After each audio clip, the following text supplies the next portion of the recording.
नमस्कार। मैं हूं उदय और आप देख रहे हैं बिहार उदय न्यूज।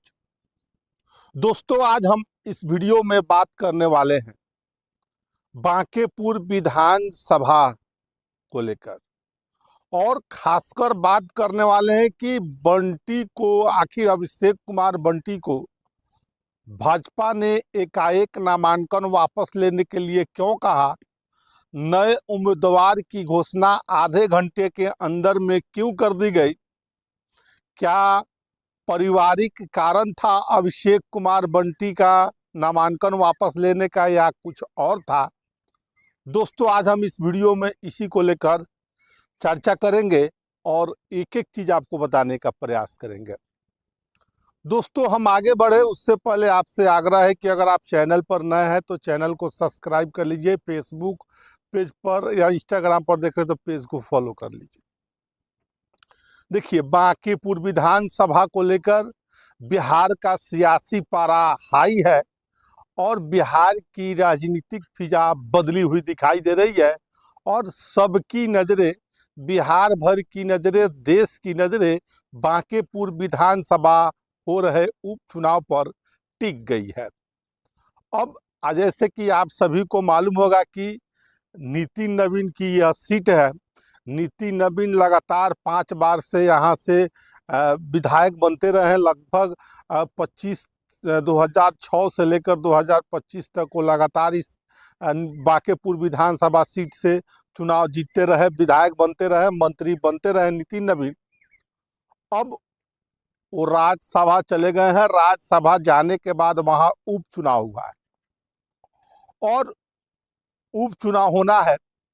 देखिए, सबसे पहले वहां पर बातें करें तो उम्मीदवार के तौर पर जेजेडी यानी जनशक्ति जनता दल ने अपना उम्मीदवार उतारा। बीना माधवी के रूप में तेज प्रताप यादव ने उम्मीदवार उतारा बांकेपुर विधानसभा जो उपचुनाव हो रहा है उस सीट पर।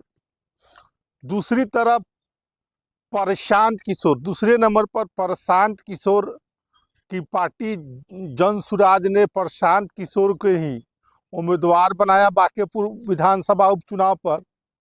उसके बाद राष्ट्रीय जनता दल राजद ने रेखा गुप्ता को उम्मीदवार बनाया, जो 2025 के बिहार विधानसभा चुनाव में उम्मीदवार थी। राजद के ही बांकीपुर विधानसभा में उम्मीदवार थे, फिर से उन पर राजद ने दाव लगाया। अब सारी पार्टियां के बाद अब जिस नाम की हम चर्चा करेंगे, देखिए, भारतीय जनता पार्टी ने अपने बूथ कार्यकर्ता, मंडल अध्यक्ष, प्रदेश के भारतीय जनता युवा मोर्चा के अध्यक्ष, उपाध्यक्ष, तमाम पदों पर रहने वाले अभिषेक कुमार बंटी को उम्मीदवार बनाया। बड़ा जोर शोर से उनका नामांकन हुआ। नामांकन देखकर लगा कि आज ही बंटी कुमार, जो अभिषेक कुमार बंटी है, वो चुनाव जीत जाएंगे। ठीक एक दिन बाद, नामांकन के एक दिन बाद 24 घंटे पूरे ही हुए थे कि बिहार की राजनीति को हिला देने वाली खबर आ गई कि अभिषेक कुमार बंटी, जो भारतीय जनता पार्टी के बांकेपुर हो रहे विधानसभा उपचुनाव में उम्मीदवार है, उन्होंने अपना नामांकन वापस ले लिया है। दिल्ली से लेकर बिहार तक पूरे देश में इसकी चर्चा होने लगी। आखिर इतने तामझाम के बाद नामांकन हुआ, सारे एनडीए के बड़े नेता मौजूद रहे, और उसके बाद फिर उनका नामांकन वापस क्यों हुआ, अभी भी चर्चाओं का बाजार गर्म है। और अभिषेक कुमार बंटी ने प्रदेश बीजेपी के प्रदेश कार्यालय में प्रेस कॉन्फ्रेंस किया। उस प्रेस कॉन्फ्रेंस में उन्होंने अपने पारिवारिक, बातें करें तो पारिवारिक कारणों का हवाला दिया, निजी कारणों का हवाला दिया, और 4 लाइन के शब्द में उन्होंने अपना इस्तीफा प्रदेश अध्यक्ष, नामांकन वापस लेने का जो चिट्ठी था उसको प्रदेश अध्यक्ष को सौंप दिया। ठीक उसके आधे घंटे बाद नीरज कुमार सिन्हा को, जो बांकेपुर विधानसभा में बूथ अध्यक्ष, मंडल अध्यक्ष है, उनका नाम का ऐलान कर दिया जाता है आधे घंटे के अंदर में। इस बीच बीजेपी के कोई बड़े नेता बोलने के लिए तैयार नहीं होते हैं और नाम ऐलान के साथ, जैसे कि तमाम टीवी चैनलों, पेपरों में आप देख रहे हैं, मीडिया में देख रहे हैं कि नीरज कुमार को ये बात जब मालूम चली तो उन्हें खुद भी विश्वास नहीं हुआ कि हमको भारतीय जनता पार्टी ने बांकेपुर विधानसभा में उपचुनाव में उम्मीदवार बनाया है। और उन्होंने कन्फर्म किया, जैसे को मीडिया में बोल रहा है, कन्फर्म किया, पार्टी का जाला है। अब सारी चीजें ठीक है, लेकिन चर्चा का बाजार गर्म इस चीज को लेकर है कि आखिरकार जो अभिषेक कुमार बंटी है, क्यों उन्होंने अपना नामांकन वापस लिया। देखिए, इस पर हम चर्चा करेंगे, लेकिन बांकेपुर विधानसभा भाजपा के उम्मीदवार रहे अभिषेक कुमार बंटी के नामांकन वापस लेने के साथ ही विपक्ष और जन सुराज को, यानी जन सुराज के प्रशांत किशोर और महागठबंधन के नेता रेखा गुप्ता को बोलने का मौका मिल गया। प्रशांत किशोर ने कहा, तमाम बातें कही मीडिया में, आपने सुना भी होइएगा कि भगवान ऊपर वाला सब देखता है। और पहली बार जो भाजपा के डर से उम्मीदवार भागते थे, अब भाजपा के उम्मीदवार ही भाग गए। देश में ऐसा पहली बार हुआ है। अब तमाम चर्चाएं हो रही है, लेकिन जिस चीज की अब चर्चा होनी है, देखिए, इस वीडियो का मूल बात यह है कि देखिए, एक दैनिक भास्कर में आज एक लेख छपा है।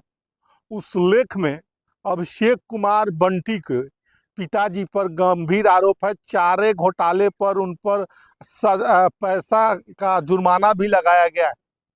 हो सकता है, जो ये बातें हम नहीं कर रहे हैं, हम दैनिक भास्कर के जो पेपर में छपा है उसके अनुसार कह रहे हैं कि दैनिक भास्कर में छपा है कि 50,000 का चारा घोटाला में जुर्माना उनके पिता पर, जो अभिषेक कुमार बंटी हैं उनके पिता पर लगा था। इन सब सारी चीज़ों को लेकर जो भाजपा ने गहन मंथन किया कि अगर बंटी, अभिषेक कुमार बंटी उम्मीदवार रहते हैं तो राजद और प्रशांत किशोर को बड़ा मौका मिल जाएगा बीजेपी पर हमला करने को लेकर, और ताबड़तोड़ हमला करेंगे।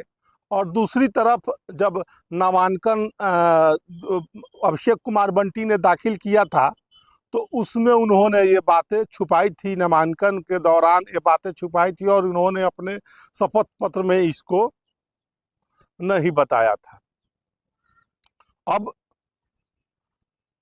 चर्चाओं का बाजार गर्म है कि यही मूल कारण रहा कि अभिषेक कुमार बंटी पर हमला होते हुए बीजेपी तमाम आरोपों से बचना चाहते थे। इसको लेकर उन्होंने अभिषेक कुमार बंटी का नाम वापस लिया है। बहरहाल, हमने बताया है। आप क्या सोचते हैं, बांकेपुर विधानसभा चुनाव में क्या भाजपा के नामांकन वापस लेने से भाजपा को घाटा होगा, या फिर प्रशांत किशोर और विपक्ष महागठबंधन है वो भाजपा पर हमलावर हो जाएंगे? तमाम बातों को अपनी राय कमेंट बॉक्स में जरूर दीजिएगा। ऐसे ही तमाम अपडेट के लिए बने रहे बिहार उदय न्यूज के साथ। बहुत बहुत धन्यवाद।